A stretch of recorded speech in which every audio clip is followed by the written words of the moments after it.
Hey, what's going on, everyone? This is Peter Jennings, and I go by CSURAM88 across the daily fantasy industry. And pumped to be back again here at FantasyLabs doing another lineup review.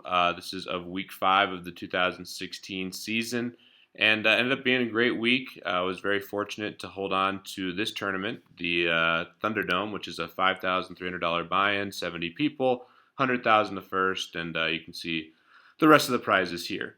So I was fortunate enough to take this down.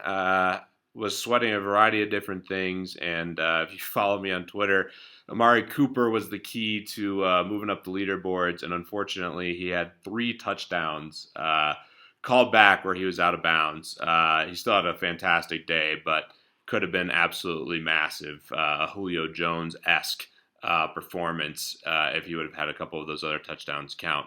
But certainly can't complain. Really happy I took this down. I have 2 lineups in this, and I'll take a look at some of the other lineups. There's a lot of really sharp players, obviously, in this field, and some really interesting lineups, I thought, overall. So taking a look here at the winning team, I went with Tom Brady here. In cash, I did go Big Ben 100% across the industry. But Tom Brady, I thought, was a great leverage play against Big Ben, even though initially people thought he'd be the highest owned guy. I think a lot of convention, a lot of people came to the conclusion that Big Ben was a better play, and I was one of those people as well. But for this one in particular, I thought Tom Brady might be a little bit lower owned, and I also wanted exposure to him, amongst my portfolio of different things, just because I was so heavy on Big Ben. So I went with Tom Brady, Le'Veon Bell, who I played 100% in cash as well, Jordan Howard, who's a lock on DraftKings in cash, I thought. Same with McKinnon. On basically almost all my teams with a lot of equity, I went with Le'Veon Bell, Howard, and McKinnon. I really liked those 3 running backs and thought they were the guys. I went with Washington on FanDuel with Le'Veon in most spots.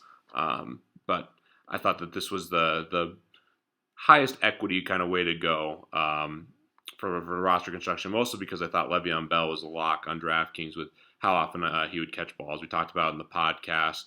I thought Le'Veon Bell had a great chance to catch, 5-6 balls, maybe more, play a lot of time in the slot, which ended up coming to fruition, and it makes total sense because the Jets have such a good defensive line. That's one way to mitigate their strength, is to get players like Le'Veon Bell the ball in space, and obviously he's a great pass-catching running back.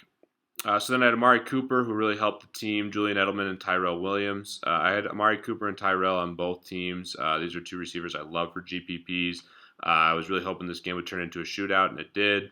And I've obviously been long on Amari Cooper all year. Finally came through with a good game, but still, I've been taking a lot of Amari Cooper every single week, and it's been frustrating to say the very least. I think he's had like 5 or 6 touchdowns called back.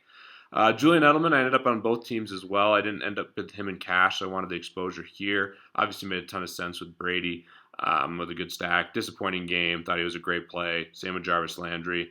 Both those guys bricked, and I thought they were both really nice plays. Talked about Tyrell Williams. I just think he's a great GPP play going forward. Obviously a ton of touchdown equity, big play equity, and I think that you want to take guys in that San Diego passing game. Then Martellus Bennett was really the fortunate one here. 3 touchdowns out of Martellus Bennett. We liked his price on DraftKings at only $3,700. I thought he was a fantastic option. There's a lot of talk about Gronkowski, which I thought would take a lot of ownership away from Bennett. And on DraftKings, with the pricing where it was, just made a lot more sense from a roster construction standpoint to go with Bennett. Then I went with Jerick McKinnon, who I had basically in cash everywhere. He was my highest exposure player outside of Le'Veon Bell in tournaments. So McKinnon was a huge bust for me, but that is what it is. I still don't mind the decision there. He got goal line opportunity, got 20 carries, 1 catch. The game was such a blowout that they just kind of used Asiata more, but still a ton of workload for him. And Minnesota is an A-plus team, one of the best teams in the NFL. So never bad to have a running back paired with that great defense. And I would go back and, given the data I had, take McKinnon again at his price. And then I had the Vikings defense. That was a correlation thing. I also thought they were the best defense on the board. Just a little bit better spot than what the Broncos are in, facing a really good offense. And sorry for any of you guys listening out there that are my take on the Broncos was not very strong this week. They got crushed, and the defense did not do well. But yeah, that's that lineup. We'll take a look here at my next lineup, which actually did a late swap on this lineup. So you can see here, I had Le'Veon Bell, McKinnon go. I didn't have Howard on this lineup to get 4 receivers just for some upside. But the team didn't start out very good because I had the Steelers D, I had Edelman, and I had McKinnon and Bell. So going into the afternoon, I knew I needed something with a little more punch. So I swapped, instead of having Derek Carr, I swapped to Phillip Rivers. Originally, I believe this was a Derek Carr, Crabtree, Cooper team. And I swapped to Rivers and Travis Benjamin, who I knew would be super low on Travis Benjamin just because of his price. He was much more expensive than Tyrell Williams and a similar play, in my opinion. And, right in the same range as Landry, Edelman, etc.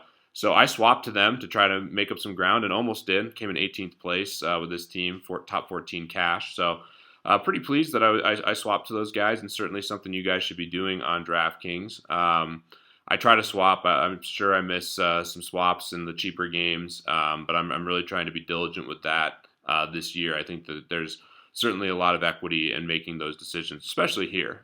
Derek Carr ended up being higher owned, as did Crabtree. So gave myself more leverage this way. And it's a lot of the same plays. Bell and McKinnon, talked about them. Talked about why I chose Travis Benjamin. He certainly wasn't a points per dollar play. Julian Edelman, Tyrell Williams, Will Tye, Amari Cooper. So one of those touchdowns goes in, I would be doing a little bit better with this spot here. Certainly can't complain, but one of those Cooper touchdowns catching would have been huge for me this weekend. So those are my teams. Let's take a look at a couple other ones. A.E. Jones, who I think is one of the best DFS players out there, just crushing every sport. Obviously won the $5 million last year in NFL, so I always want to pay attention. Went with an Andrew Luck stack. I had a lot of Andrew Luck across the industry as well. I think he was my second highest owned quarterback in GPPs. Loved him with TY. TY went absolutely off. I played some TY on FanDuel, but not in DraftKings, which was disappointing. And he had a lot of great plays. Brandon Marshall, Coates. I played both Marshall and Coates on my cash game team. I actually loaded up. If you look in the double ups on DraftKings, I played Big Ben, Antonio Brown, Le'Veon Bell, and Coates. So I was just trying to basically take advantage of the great spot that Pittsburgh was in for passing the ball and soak up the equity of the team total. But yeah, the team's great here. Gary Barnidge, James White, which I thought was a really nice leverage play. Could have had a really big game, honestly. And then Odell Beckham. This was what the lineup I thought would definitely chase me down. A.A. Jones certainly was the favorite going into the Sunday night game, and I just dodged a bullet with Odell Beckham. 48% owned too for Beckham, and the Broncos D put up a stinker for A.A. Jones. And I love the Broncos D. I played them. Amazing. They were only 4.3% owned. Makasupa, another guy, just taking a look, another Andrew Luck team. I think Makasupa, another guy, if you're looking at lineups, one of the best players in the industry. And, really solid lineup. Antonio Brown, DeAndre Washington just didn't quite get there for him, but a great team here with the stack. Notice he did Andrew Luck, T.Y. Hilton, Meredith, and Zach Miller. I think that makes a lot of sense in tournaments, and a really well-constructed team. So shout out to him. See some other familiar names over here. A lot of these guys grinding, and congrats to them on cashing in the Thunderdome. I hope this was helpful for you guys. I'll have a lot more content up this week for Week 6, and really excited to keep the NFL season going. And as always, hope to see more Fantasy Lab subscribers at the top of the leaderboard.